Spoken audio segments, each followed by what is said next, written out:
ಬೆಂಗಳೂರಿನ dairy circle ಬಳಿ ನಿನ್ನೆ ಮಧ್ಯಾಹ್ನ ಭಾರೀ ದರೋಡೆಯಾಗಿದೆ. ಎಟಿಎಂಗಳಿಗೆ ಹಣ ಹಾಕೋಕೆ ಹೋಗ್ತಿದ್ದ ಸಿಎಂಎಸ್ ವಾಹನವನ್ನ ಹೈಜಾಕ್ ಮಾಡಿ ಡಕಾಯಿತರು 7,11 ಲಕ್ಷ ಹಣವನ್ನ ದೋಚಿಕೊಂಡು ಪರಾರಿಯಾಗಿದ್ದಾರೆ. ಪ್ರಕರಣ ಸಂಬಂಧ ಹಿರಿಯ ಪೊಲೀಸ್ ಅಧಿಕಾರಿಗಳೊಂದಿಗೆ ಗೃಹ ಸಚಿವ ಪರಮೇಶ್ವರ್ ಸಭೆ ನಡೆಸಿದರು. ಸಭೆ ಬಳಿಕ ಮಾತನಾಡಿರುವಂತಹ ಅವರು ಕೆಲವು ಇಂಪಾರ್ಟೆಂಟ್ ಲೀಡ್ ಸಿಕ್ಕಿದೆ, ಸಿಎಂಗೂ ಮಾಹಿತಿಯನ್ನ ಕೊಟ್ಟಿದ್ದೀವಿ ಅಂತ ಹೇಳಿದ್ದಾರೆ. ದರೋಡೆಕೋರರು ಕಾರ್ನಲ್ಲಿ ಓಡಾಟ ನಡೆಸಿದ ದೃಶ್ಯ ಹಲವು ಸಿಸಿ ಕ್ಯಾಮೆರಾಗಳಲ್ಲಿ ಸೆರೆಯಾಗಿದೆ. ಬೆಂಗಳೂರಿನ ಹಲವು ಕಡೆಗಳಲ್ಲಿ ಕಾರ್ ಓಡಾಟ ಮಾಡಿದೆ. ಮೊದಲು ಡೈರಿ ಸರ್ಕಲ್ ಬಳಿ ದರೋಡೆ ಮಾಡಿದ ಗ್ಯಾಂಗ್ ಆ ಬಳಿಕ ಆಡುಗುಡಿಯಿಂದ ದೊಮ್ಮಲೂರು ಮೂಲಕ ಹಾದು ಹೋಗಿದೆ. ಒಟ್ಟಾರೆಯಾಗಿ ಸಿಟಿ ತುಂಬಾ ಸುತ್ತಾಡಿರುವ ಗ್ಯಾಂಗ್ ಇದೀಗ ಎಸ್ಕೇಪ್ ಆಗಿದೆ. ದರೋಡೆ ಕೇಸ್ಗೆ ಸಂಬಂಧಪಟ್ಟಂತೆ ಶಂಕಿತರ ಫೋಟೋಗಳು ನ್ಯೂಸ್ 18ಗೆ ಲಭ್ಯ ಆಗಿದೆ. ಡೈರಿ ಸರ್ಕಲ್ ಬಳಿ ದರೋಡೆ ಮಾಡಿದ ಬಳಿಕ ದರೋಡೆಕೋರರು ದೊಮ್ಲೂರು ಮಾರ್ಗವಾಗಿ ಹೊಸಕೋಟೆ ಮೂಲಕ ಎಸ್ಕೇಪ್ ಆಗಿದ್ದಾರೆ. ಇನ್ನು ಶಂಕಿತರ ಫೋಟೋ ಇಟ್ಕೊಂಡು ಪೊಲೀಸರು ತಲಾಶ್ ಮುಂದುವರೆಸಿದ್ದಾರೆ. ಇನ್ನು ಇದೇ ಪ್ರಕರಣ ಸಂಬಂಧ ಇವರಿಗೆ ಒಟ್ಟು 20ಕ್ಕೂ ಅಧಿಕ ಜನರನ್ನ ವಿಚಾರಣೆ ಮಾಡಲಾಗಿದೆ. ಬ್ಯಾಂಕ್ ಸಿಬ್ಬಂದಿ ಮತ್ತು ಸಿಎಂಎಸ್ ಸಿಬ್ಬಂದಿ ಸೇರಿದಂತೆ 20 ಜನರ ವಿಚಾರಣೆ ನಡೆಸಲಾಗಿದೆ. ಘಟನೆಯ ಟೈಮ್ ಲೈನ್ ಮ್ಯಾಚ್ ಮಾಡಿರುವ ಪೊಲೀಸರು ಪ್ರಶ್ನೆಗಳನ್ನ ಕೇಳ್ತಿದ್ದಾರೆ.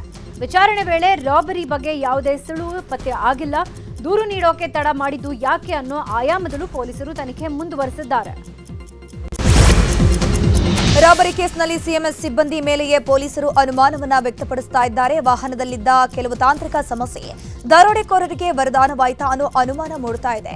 ವಾಹನದಲ್ಲಿ ಆಟೋಮ್ಯಾಟಿಕ್ ಲಾಕಿಂಗ್ ಸಿಸ್ಟಮ್ ಇದ್ರೂ ಅದನ್ನ ಸಿಬ್ಬಂದಿ ಯಾಕೆ ಕ್ಲೋಸ್ ಮಾಡಲಿಲ್ಲ? ಅಲ್ಲದೆ ವಾಹನದಲ್ಲಿ ಸೈರನ್ ಇದ್ರೂ ಕೂಡ ಸಿಬ್ಬಂದಿ ಸೈರನ್ ಮೊಳಗಿಸಿಲ್ಲ ಯಾಕೆ? ಗನ್ ಪಾಯಿಂಟ್ ಇಟ್ರು ಅಂತ ನೇರ ಹಣ ತೆಗೆದುಕೊಳ್ಳೋಕೆ ಬಿಟ್ರ ಎಂಬಿತ್ಯಾದಿ ಅನುಮಾನ ಪೊಲೀಸರನ್ನ ಕಾಡ್ತಾ ಇದೆ. ಸಿದ್ದಾಪುರ ಪೊಲೀಸ್ ಠಾಣೆಯಲ್ಲಿ ವಿಚಾರಣೆ ಮುಂದುವರೆಸಲಾಗಿದೆ.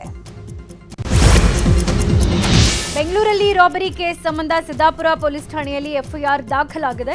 CMS agency branch manager Vinod ಚಂದ್ರಾರ್ ಕೊಟ್ಟ ದೂರಿನ ಅನ್ವಯ ಎಫ್ಐಆರ್ ದಾಖಲು ಮಾಡಿಕೊಳ್ಳಲಾಗಿದೆ. ಸಿದ್ದಾಪುರ ಠಾಣೆಯಲ್ಲಿ ಚಾಲಕ Vinod, custodian Aftab, gunman Rajanna ಮತ್ತು ತಮ್ಮಯ್ಯ ಅವರನ್ನ ವಿಚಾರಣೆ ಮಾಡಲಾಗ್ತಾ ಇದೆ. ಎಲ್ಲರೂ ಒಂದೇ ರೀತಿಯಾದ ಹೇಳಿಕೆಯನ್ನ ಕೊಟ್ಟಿದ್ದಾರೆ.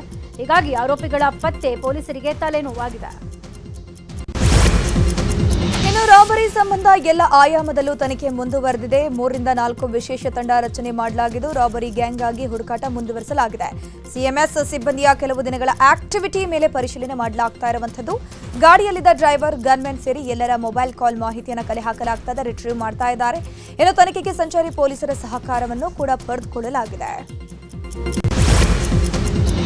ರಾಬರಿ ಪ್ರಕರಣ ಸಂಬಂಧ ಈಗಾಗಲೇ ಪೊಲೀಸರು ತನಿಖೆ ಶುರು ಮಾಡಿದ್ದಾರೆ. ಪರಪ್ಪನ ಅಗ್ರಹಾರ ಜೈಲಿಗೆ ತೆರಳಿರುವ ಒಂದು ಟೀಮ್ ಅಲ್ಲೂ ಕೂಡ ವಿಚಾರಣೆ ನಡೆಸ್ತಾ ಇದೆ. ಜೈಲಿನಲ್ಲೇ ರಾಬರಿಗೆ ಸಂಚು ರೂಪಿಸಿರುವ ಅನುಮಾನ ಕೂಡ ವ್ಯಕ್ತವಾಗಿದೆ. ನಿನ್ನೆ ರಾತ್ರಿ ಜೈಲಿಗೆ ತೆರಳಿರುವ ಪೊಲೀಸರು ಘಟನೆ ಬಗ್ಗೆ ಮಾಹಿತಿಯನ್ನ ಪಡ್ಕೊಂಡಿದ್ದಾರೆ. ರಾಬರಿಗೂ ಜೈಲಿನ ಒಳಗಿರೋರ್ಗೂ ಲಿಂಕ್ ಇದೆಯಾ ಅನ್ನುವಂಥ ಪರಿಶೀಲನೆಯನ್ನ ಮಾಡಲಾಗ್ತಾ ಇದೆ. ಬೆಂಗಳೂರಿನಲ್ಲಿ 7,11 ಲಕ್ಷ ರಾಬರಿ ಪ್ರಕರಣ ಸಂಬಂಧ ಮುಖಚಹರೆ ಸಿಗತ್ತೆ ಅಂದ ಸಿಎಂಎಸ್ ವಾಹನದಲ್ಲಿದ್ದ ಡಿವಿಆರ್ ಸಮೇತ ಆರೋಪಿಗಳು ಎಸ್ಕೇಪ್ ಆಗಿದ್ದಾರೆ. ಪರಿಶೀಲನೆ ವೇಳೆ ಡಿವಿಆರ್ ಇಲ್ಲದೆ ಇರೋದು ಪತ್ತೆಯಾಗಿದೆ. CMS agency South India head GT ನಾಯಕರನ್ನ ಕಚೇರಿಗೆ ಕರೆಸಿ ಕಮಿಷನರ್ ಮಾಹಿತಿಯನ್ನು ಕಲೆ ಹಾಕಿದ್ದಾರೆ. ಪೊಲೀಸರಿಗೆ ದೊಡ್ಡ ತಲೆನೋವಾಗಿ ಪರಿಣಮಿಸಿರುವ ರಾಬರಿ ಕೇಸ್ ಬಗ್ಗೆ ರಾಜ್ಯದ ಗಡಿ ಭಾಗದಲ್ಲೂ ತನಿಖೆ ನಡೆಸಲಾಗ್ತಾ ಇದೆ. ಪ್ರಕರಣದ ತನಿಖೆಗೆ ವಿಶೇಷ ತಂಡಗಳನ್ನು ರಚನೆ ಮಾಡಲಾಗಿದೆ. ಕಳ್ಳರು ಪೊಲೀಸರಿಗೆ ಚಳ್ಳೆಹಣ್ಣು ತಿನ್ನಿಸಿದ್ದು ಪದೇ ರೂಟ್ ಚೇಂಜ್ ಮಾಡಿದ್ದಾರೆ. ಸುಮಾರು 50ಕ್ಕೂ ಹೆಚ್ಚು ಪೊಲೀಸ್ ಅಧಿಕಾರಿ ಸಿಬ್ಬಂದಿ ಹೊಸಕೋಟೆ, ತಮಿಳುನಾಡು ಭಾಗಗಳಲ್ಲಿ ಹುಡುಕಾಟ ಮುಂದುವರೆಸಿದ್ದಾರೆ. ರಾಬರಿ ಏನೋ ಆಯ್ತು, ಆದ್ರೆ ಕ್ಯಾಶ್ ಇದ್ದ ವಾಹನ ಮಾತ್ರ ಫೋಕಸ್ ಮಾಡಿ ಪೊಲೀಸರು ನಿರ್ಲಕ್ಷ್ಯ ಮಾಡಿದ್ರ ಅನ್ನೋ ಅನುಮಾನ ದಟ್ಟವಾಗಿ ಕಾಡ್ತಾ ಇದೆ.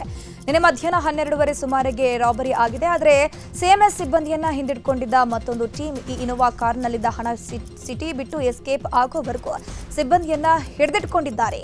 ಬಟ್ 3 ಟೀಮ್ ಆಗಿ ಬಂದಿದ್ದ ರಾಬರ್ಸ್ ಈಸಿಯಾಗಿ ಎಸ್ಕೇಪ್ ಆಗಿದ್ದಾರೆ. ದೂರು ಕೊಟ್ಟ ಕೂಡಲೇ ಪೊಲೀಸರು ಹಣ ಇದ್ದ ವಾಹನವನ್ನು ಮಾತ್ರ ಟಾರ್ಗೆಟ್ ಮಾಡಿದ್ದು ಇದ ಝೆನ್ ಮತ್ತು ವ್ಯಾಗ್ನರ್ ಕಾರ್ನಲ್ಲಿ ಅವರು ಎಸ್ಕೇಪ್ ಆಗಿದ್ದಾರೆ ಅನ್ನುವಂತಹ ಮಾಹಿತಿ ಸಿಗ್ತಾ ಇದೆ. ದರೋಡೆ ಪ್ರಕರಣಕ್ಕೆ ಸಂಬಂಧಪಟ್ಟಂತೆ ಗೃಹ ಸಚಿವ ಜಿ ಪರಮೇಶ್ವರ್ ಪ್ರತಿಕ್ರಿಯೆ ಕೊಟ್ಟಿದ್ದಾರೆ. ಈಗಾಗಲೇ ಪೊಲೀಸರು ಮಾಹಿತಿಯನ್ನ ಕಲೆ ಹಾಕಿದ್ದಾರೆ. ದರೋಡೆಕೋರರು ಕರ್ನಾಟಕದವರ ಅಂತ ಪರಿಶೀಲನೆ ನಡೆಸಲಾಗ್ತಾ ಇದೆ. ವಾಹನ ಬದಲಾಯಿಸಿದ್ದಾರೆ ಅನ್ನುವ ಮಾಹಿತಿ ತಿಳಿದು ಬಂದಿದೆ. ಪ್ರಕರಣದ ಬಗ್ಗೆ ತನಿಖೆ ಮುಂದುವರೆದಿದೆ ಅಂತ ಹೇಳಿದ್ದಾರೆ.